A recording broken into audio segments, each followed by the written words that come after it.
তোমরা অনেকেই বলেছ আমাদের ছাদ বাগানটা দেখতে খুব ভালো লাগে। সত্যি আমাদেরও যেন একটা শ্বাস ফেলার জায়গা। এই বছর আমার হাজব্যান্ড অপরাজিতার কাজগুলোকে এইভাবেই রেডি করেছে, প্রায়ই প্লাগ করে দিতে থাকে যাতে গাছগুলো বাইতে না পারে। সারাদিনের সব কাজের মধ্যে সবচেয়ে আনন্দের হলো ফুল তোলাটা। সকাল সকাল পুজো দিয়ে দিতে পারলে মনে হয় যেন দিনের অর্ধেকের বেশি কাজ শেষ হয়ে গেছে। আর কুমড়ো পাতাগুলো অনেকটা পেরেছে। আজকে আপনাদের সাথে যে রেসিপিটা শেয়ার করব সেটা হলো কাঁচা কুমড়ো পাতা দিয়ে মসুর ডালের পাতুরি। প্রতিবারই কুমড়ো পাতার দিয়ে মসুর ডালের পাতুরি করি আর আপনাদের সাথে শেয়ারও করি।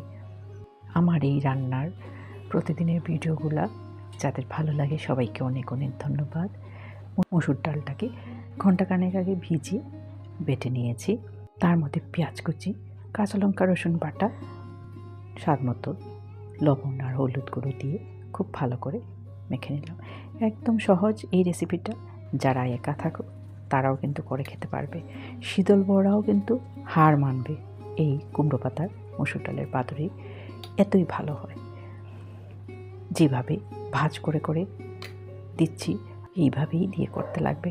শীতল বড়াতে যেভাবে আমরা পুর ভরি সেইভাবে না, কিন্তু তার উপরে একটা লেয়ার মসুর ডালের দিতে লাগবে। আর যেদিকে মসুর ডালটা লাগানো সেই সাইডটাই তেলের মধ্যে আগে দিতে হবে। দেখেই আপনারা নিশ্চয়ই বুঝতে পারছেন। আর এই রান্না করতে নতুন রাঁধুনিদেরও কোনো অসুবিধা হবে না। অনেক সময়ই মনে হয় কাজের চাপে ভিডিওগুলো করে উঠতে পারি না ঠিকঠাকভাবে ভিডিও পোস্টও করতে পারি না। কিন্তু যখন কেউ ফোন আসে আর বলে, বৌদি তুমি রান্নার ভিডিওগুলো কেন দিচ্ছ না, আবার শুরু করো তোমার রান্নার ভিডিও, তখনই না একটা এন্থু চলে আসে।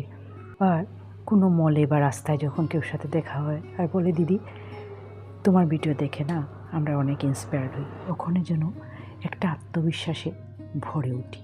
তখন মনে হয় কিছুটা একটা করছি যেটা সবার ভালো লাগছে। সবাই খুব খুব ভালো থাকবেন, সুস্থ থাকবেন। পরের ভিডিওতে দেখা হচ্ছে।